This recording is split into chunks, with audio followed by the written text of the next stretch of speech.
ต้นลูกติงแล้ววัดยศนั่นแหละพร้อมขึ้นอยู่กันแล้วเนาะถึงท่าสียังกันต่างๆนี่แม่นวัดเนาะแบบเพื่อนของน้องไม้น้องท้ายเด้อพี่น้องเด้อเนาะเอาแบบนั้นเพราะว่าสเปคเก้าต้นนี่มันก็มีแต่รูปทรงแบบนี้เลยเนาะสิว่าคือเนี่ยนะเนาะกว้าง5ยาว7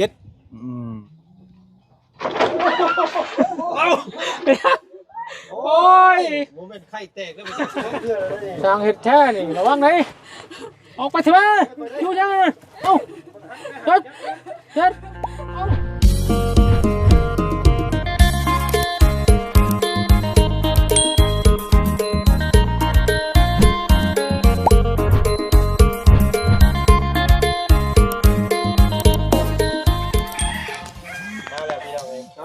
ไปทางไหนวะเลยสร้างสบายดีสบายดีเนาะสบายดีสร้างสบายดีสร้างเพิ่นยังประกบอยู่ไปทางไหนบ่เดี๋ยวนี้ไปพุ่นตู้ครับโอ้ไปยังระบาวนางหัวโอ้คนสร้างเพิ่นเนาะแม่นไปบ้านกระตูปูมีบางระเบิดได้โดยพี่น้องวันนี้ขออนุญาตเวลามีค่าอ้ายน้อยนึงเนาะโดยเป็นตัวแทนให้ทีมงานก็ได้พี่น้องไอ้พอดีนี่แหละเนาะอยากมาโอ้ล้มเรื่องสิตั้งเพื่อนให้น้องบุตรคนนี้นะโดยผู้ว่าพี่น้องเราทางสร้างเพิ่นได้สละเวลามีค่าลงมาคุยน้ำน้อยนึงเนาะโดยสบายดีไอ้สร้างเนาะสร้างคนนี้ชื่อจังไดก่อนนี่ชื่อเฮียมสร้างเฮียมแม่นโอ้พี่น้องเนาะอยู่กันครบเบิดบ่อยู่ทีมเดียวนี่ยังบ่ครบไปทางไหนเบิดแล้วไปทางกระตู้พุ่นกระตูบกระตูบนี่อยู่บ้านว่าบ้านกระตู้มหาโอ้ยพุ่นเนาะทางขึ้นเมืองน้องพุ่นบ่แม่นโอ้ยบ้านตะโลมันเตะกระพาพายไปสิมันปิดตายได้มาให้น้องอยู่บ่เนาะบาดนี้เนาะพี่น้องเนาะบ่เรามาอยู่ตอนแรกนี่ก็จะล้มน้ำลาวและพี่น้องเนาะมื้อนี้ก็มีโอกาสทักถามทางทีมให้ช่างก่อนเนาะเรื่องเฮ็ดเพื่อนต่างชาติให้น้องบุษบาพอดีแล้วนี่แหละไม่ก็ให้ไม่ตอกออกตามของเข่งๆอยู่นี่เนาะเก้าเซาทั้งมันบ่แม่น9ต้นเนาะก็เลยว่าอยากล้มมึงเรื่องราคาเนาะราคาในการส่งการสร้างแท้เนาะเบิ่งพังต้นแรงนี่ก่อนยังโทรเดี๋ยว ตามสร้างบอกแบบก่อนเนาะโดยจังสิได้ไปบอกหมู่บอกพวกถึกเนาะโดยล้มมึงก่อนว่ามันสิเกินราคาที่พวกเฮาตั้งไว้บ่หรือว่าจังใดก็เดี๋ยวติดตามเบิ่งเนาะเดี๋ยวเบิ่งก่อนพี่น้องแป๊บนึงเด้อโดยเอาแล้วก็ไม่ก็เก้าเสาพี่น้องเสาเลยเนาะ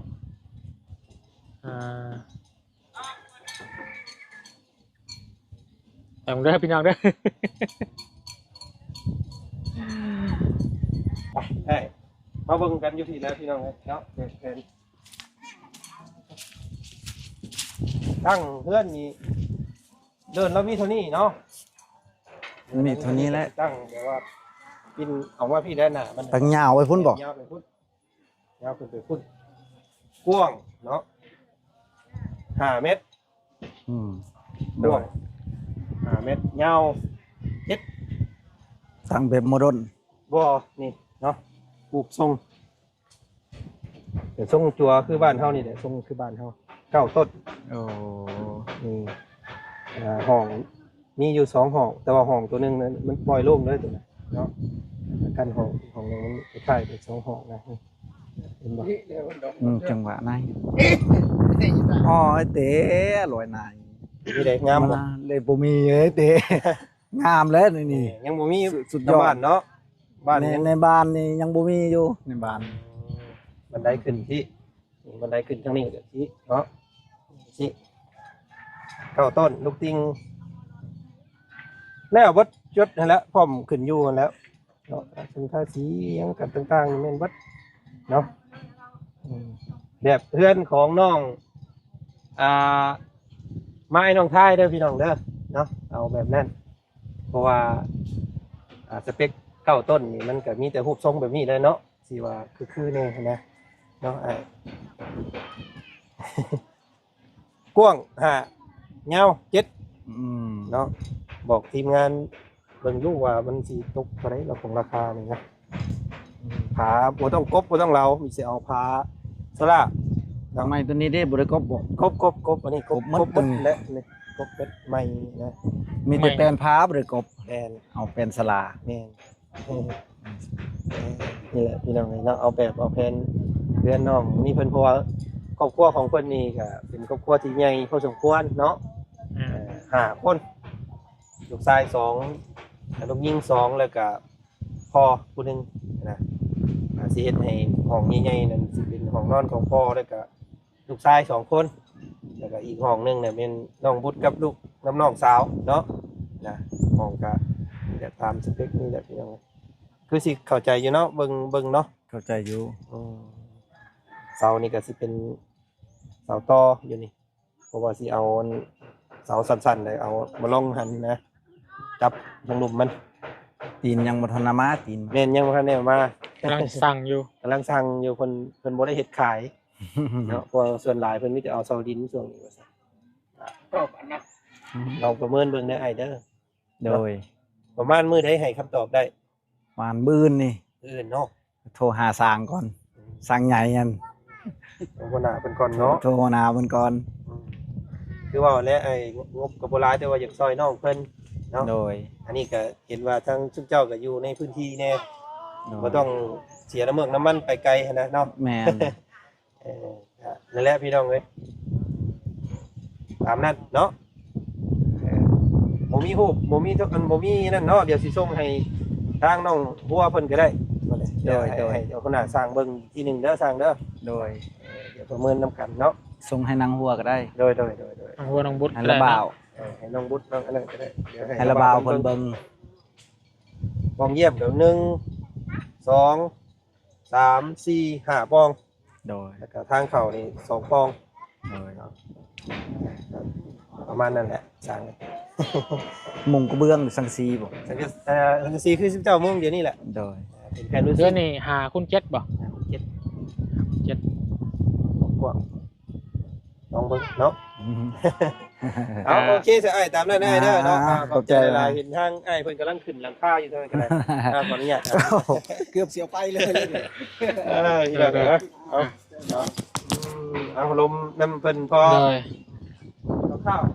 สร้างข้าวเพิ่นเปลี่ยน แม่น รุ่นกันนะบาดนี้เนาะว่าสิคุณเบิ่งน้ำกันพี่น้องเลยเนาะสำหรับสร้างพี่น้องเลยที่มาประเมินเนาะเพื่อนน้องบุตรพี่น้องที่จะสร้างเนาะในขนาดคูณ7ว่าง่ายรูปแบบทรงทุกอย่างคือเพื่อนน้องทายและน้องไม้เพิ่นพี่น้องเลยหน้าที่เฮาได้เสร็จสิ้นสร้างไปรุ่นเบิ่งน้ำกันเนาะว่าสิเท่าใดพี่น้องเลยเพื่อนน้องทายน้องไม้บนก็ลืมแบบพี่น้องเลยเนาะพูดเป็นคนจ่ายเงินค่าสร้างเองประมาณ20 ล้านเนาะนี่ก็สร้างเพิ่นก็บ่ได้ไปไกลอยู่ที่นี่แหละพี่น้องเอ้ยเนาะเดี๋ยวให้เพิ่นประเมินเบิ่งก่อนเนาะเพิ่นออกมาเขาก็สิคือว่าแหละเนาะเขาต้องต่อพี่น้องเอ้ยเนาะงบประมาณก็ถ้าใช้ตอนนี้บอกว่าประมาณราว16 ล้านพี่น้องงบประมาณทีมงานเฮามีอยู่นี่ก็ยังบ่เพียงพอเขาเราว่า20 ล้านเนาะก็บ่เพียงบ่พออยู่พี่น้องเนาะมาลุ้นมาทำกันอยากให้ FC แจ้งบอก FC ว่าสุขคนอะไรพี่น้องว่างบเพื่อนน้องบุษบาตากลมในราคาสร้างเท่าไหร่เนาะเห็ดเปิดหลังพร้อมล่างตีหลังมือคนอยู่กันแหละพี่น้องก็เลยอยากให้พี่น้องเทศะทำกันเนาะว่าจะเป็นไปได้บ่พี่น้องเลยเนาะพี่มาเบิ่งทางน้องๆคนพี่น้องเลยเนาะกำลังเฮ็ดพิชังอยู่พี่น้องเลยก็เบาเพิ่งเคยล่ะสบายดีสบายดีโดยแบบใหม่เนาะยุคใหม่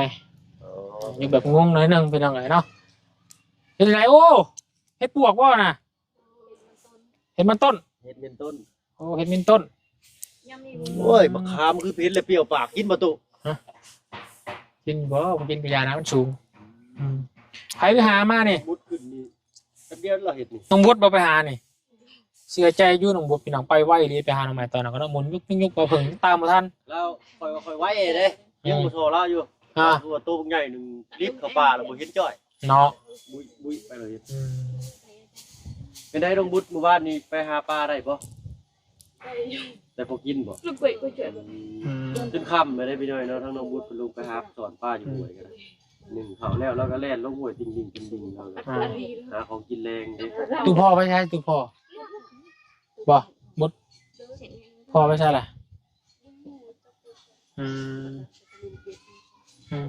เราขึ้นพูดเดี๋ยวไปจักเนาะ แล้วหากันแล้วเห็ด เงียบเงาแบบขึ้น อ๋อบอลไอ้ปกปิดไม่นะบ่ถ้าพ่อว่าเราเฮ็ดนะกี่อ้าย คือเศร้าใช่ทางนี้ พาสร้างคนมาเบิ่งเด้อรู้ว่าสิราคาเท่าไหร่เนาะเดี๋ยวจังให้มันแจ้งกำลังมาลุ้นกันว่าสิได้ราคาเท่าไหร่หนึ่งประมาณข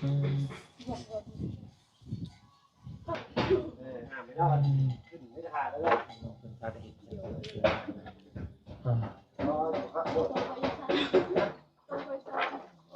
เห็นได้เนี่ย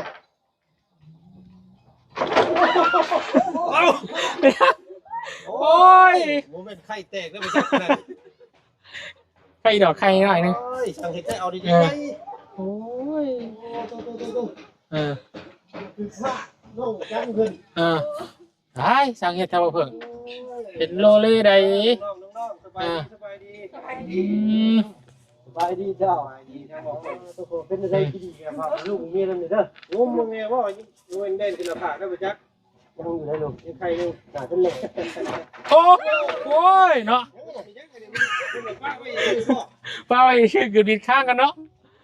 โอ้ยพี่น้องเลยน้องลุงบนมาไหมไอ้เรื่องวงภาพทั้งลุมก็เด้อโอ้มันเอ็นได้นี่เจ้านั่งอยู่นี่ พี่น้องเลยเอาเฮ็ด ไปนั่งยืนครัวไปยังยืนครัวแห่งกระเต็กนะพี่น้องเลย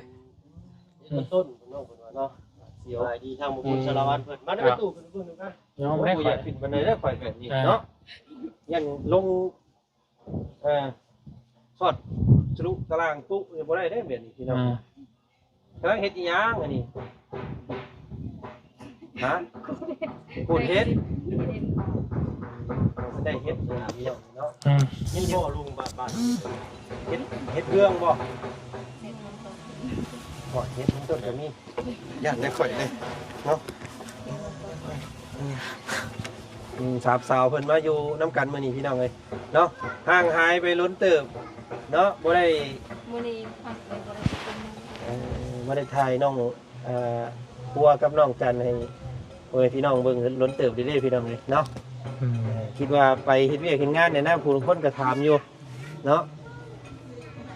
ไปฟังไทยแล้วนะติ คือว่าเห็นสมัครงานบ่ฮะไล่บ่เพิ่นติดต่อมาอยู่บ่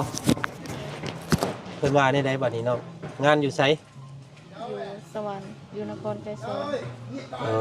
อยู่นครไกรสอนไปงานหยังอ่ะน่ะ อนามัยมันเห็นแต่ว่าเงินเดือน2,500 เป็นแม่บ้าน จะไปพอสองน้องเลยบ่ของจันกับไปบ่ ยันบ่ได้ไปมีแต่น้องหัวไป รู้ว่าน้องว่าจะได้ไปเลยบ่นะถามเบิ่งงานซื้อเนาะ 2.5 ล้านในเงินบาทเท่าไหร่ก่อนหมอด 4,000 5,000 จำ น เนาะ อนหาพันกับ3 ล้าน หมอด 4,000 กว่าบาทโตเนาะเข้าเซเว่นเทื่อนึงก็เบิดแล้วเนาะ ขนม3ทงบ่ ได้ครับพี่น้องเนาะคือขนาดน้องบ้านเมืองเขาจะปิดไปได้น้องคนว่าอยากไปเฮ็ดเวียกอยู่ไทยพี่น้องเอ้ยแต่ว่าคำสิไปไทยก็งบเนาะว่าเรื่องทุนว่าเรื่องการเฮ็ดบัตรเฮ็ดเบอร์ หน่วยน้องบุญคือซึ่งแต่ละบัดมียังบ่นี่จิตในใจเราว่าเบิ่งอยู่สงสัยเรายังบ่ได้กินข้าวเพลนได้ ก็เมื่อย แม่น ลดหุ้นบ่หมด อืม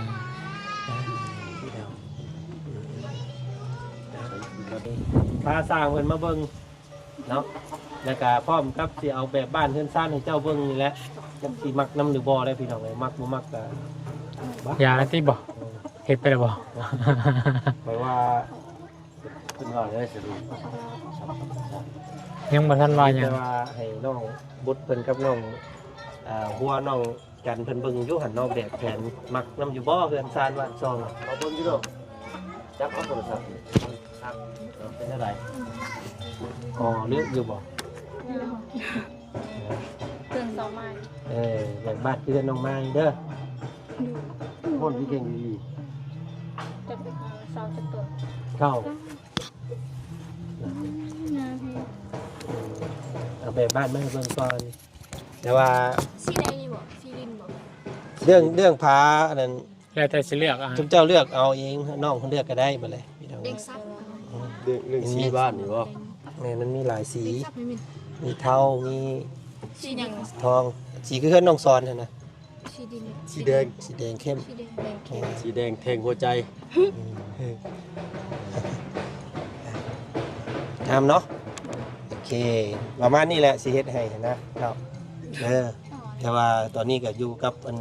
งบประมาณได้พี่น้องเนาะตอนนี้ทางบ่าวบุญยังเท่าไหร่ ยัง2ล้าน ทางบ่าวจันทร์ยังเท่าไหร่ 3ล้านบ่ 3 ล้านห้า 3ล้านห้า แล้วก็เบาบุญมันป่ายัง9ล้าน เบา เบาประธานเฮิมยัง 2 2พี่น้องกันบวกเบิ่งอยู่หันเป็นเท่าไหร่เนาะ 16ล้านกว่า 16ล้าน5แสน ๆประมาณนั้น16ล้าน5แสน แต่ว่าดอรุ่นเบิ่งอีกบาทนี่ว่าสร้างเพิ่นสิเอาเท่าไหร่ เก่าเสานี่ก็ที่ผ่านมาก็ประมาณเท่าไหร่ดอก เคยจ้างอยู่กับ20ล้านเนาะ 2ล้านคือน้องไม้เนาะ แม่น สร้างแลเมื่อก่อนเท่าใดก็ซะ2บ่เนี่ยแต่สร้างแล้วแต่หมู่บ้านอันนี้ใกล้เพิ่นคือสิคิด โดยชน รถเลยเนาะเดี๋ยวได้ คือน้องไม้ก็บ่จื้อซะ2หรือ3 สอง 2เนาะ แต่ว่านั่นมันได้สร้างเพิ่นได้กลับเมื่ออันนี้อยู่ ในบ้านเลย เลยเนาะ สร้างคุ้นเคยกับทีมงานแน่น่ะเนาะ แม่น ลงชุด ลองเบิ่งพี่น้องให้เพิ่นประเมินมาก่อน หักซ้ายเคยทำงานน้ำนาบ่าวน้องหัวนี่เพิ่นก็คือว่ารุดง่ายอยู่เด้ไปทำต่อกะ ซอยกันนั่นแหละเนาะเป็นพี่น้องกันอยู่บ่น้องบุตรกับทีมสร้างนี่ คนในบ้าน มีแต่ให้น้องหัวแล้วขอน้ำเพิ่นนี่เด้อเนาะอย่าให้เพิ่นแพงหลายเด้อแต่นี่ก็ยังบ่พอใช่มั้ยพี่น้องมี16ล้านกว่าอยู่เนาะ อ่า จักสิ จะอายก็คอยต่อเอา ถามแล้วอยากให้น้องเพิ่นมีเฮือนงามนี่นะพี่น้องเนาะซอยกัน อืม แต่ว่าก็ยังบ่ทันได้ ทำได้ทุก เปียกได้พร้อมดอกเนาะงบก็ยังบ่ทันมีหลายพี่น้องยังรับอ่าสมทบอยู่เด้อพี่น้องเอ้ยเนาะผู้ใดอยากสดอยากสวยน้องเพิ่นอยากให้มีเรือนงามก็ยินดีเนาะเออ ยังเงินสมทบค่าสร้างอยู่เนาะลูกครับผู้ใหญ่มีท่านใดอยากสนใจอยากช่วยน้องเพิ่นในรูปแบบใดก็ติดต่อทางทีมงานเขามาเด้เนาะภาพที่เห็นนี่เนาะเงินจานบัตร2น้องก็สิได้ ไปทางไหนเบิดแหละน้อง จะไปใส่ ๆพ่อได้สั่นบ่ฮู้คือกัน โดยยันเราเป็น ตารางเนาะตาราง เอาบรรยากาศตอนบ่ายกว่าๆมื้อนี้บ่าย3บ่ายสิเข้าบ่าย4โมงพี่น้องเอ้ยเนาะทางพวกเฮาเบิ่งทางส่องพาสร้างเพิ่นมา4จุดเกิดเหตุมื้อนี้เนาะนี่แหละ เจะเห็นแล้วบ่ซานเราเฮ้ยของครัวเราน่ะ ใช้บ่พวกยกหันเนาะ อย่า3สาว3โมง3เสี่ยวเรานี่ไปนั่งนี่แม่นเรียบร้อยข้าวน้องบุ๊กกินยังเสี่ยวเลยพี่น้องเอ้ย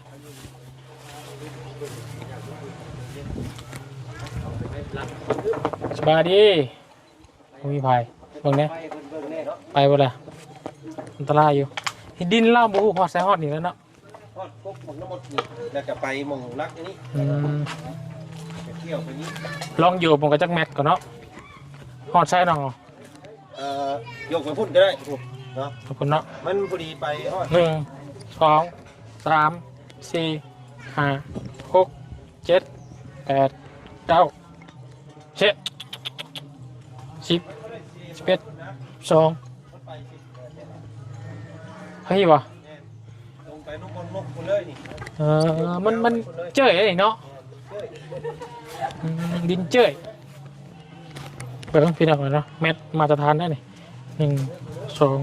3 4 5ระวังได้6 7 8 9 10 11 12 13 14 15 16 16ยังยังนะโอ้ยหักไหนเพชรไหนเพชรดีไหน ทอดสำลักอยู่กิน โอ้ย มุนไม่ได้ไปจับน้องเดือดเลย ทางเห็ดแท้นี่ระวังไหนออกไปสิมาอยู่ยังเอาเด็ดเอาโอ้ยตายครับ แซ่บไปยังแซ่บนะแข่งดีๆอยู่บอกไม่ได้บ่จัก ใจสิบลายได้คนอยู่เพื่อนแต่ว่า มันเอ็นลงแล้วเพิ่งเช็ดรถเจ้าบาทนี่ใช่ละยิงกี่ขวบาทหัวใจ แต่ก็มาห้องทุกขามนี้ พวกคามนี่บ่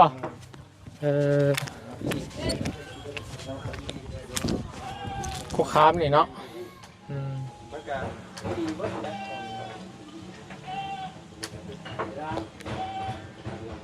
เกิดจากเบิดนี่เนาะยังเดินเนาะหนึ่งเนาะ พอแล้วมื้อนั้นก็เดินไป หอดซ้อนพักนี่เนาะ เกี่ยวมากกมาใหญ่นี้เกี่ยวมาทุกขามนี้ เมนบ้านนะแต่นี่เราเราเบิด เลยเดี๋ยวยังเบิ่งกันอีกเท่านึงเนาะมาเบิ่งดิดวัดเบิ่งกินกับข้าวพี่น้องเนาะสิเหมาะกับเพื่อนบ่หาคุณเจ็ดเนาะ เดียวเนาะน้ำเพื่อนแล้วเนาะนี่เฮ็ดกระตุ้นขึ้นออกพี่น้องเลยพวกนี้ขาเพื่อนมีเฮ็ดกระตุ้น เอาปลูกไปกินมาจัก เป็นยังเขาเอิญได้บอก กระตุ้น กระตุ้น บ้านจะได้ชนะ เปล่า เกี่ยแต้ว บ้านก่อนเนี่ยเฮ็ดหูหนู กระตุ้นว่าไงเอิ้น เฮ็ดหูหนู แล้ว เอาหูหนูนี่ไปเฮ็ดหูหนูไปสารวัตรน่ะ มันสารวัตรนะ เฮ็ดหูหนู บ้านคอย กระตุ้น รถไผอันนี้มาจอดไว้อันเดียวนี่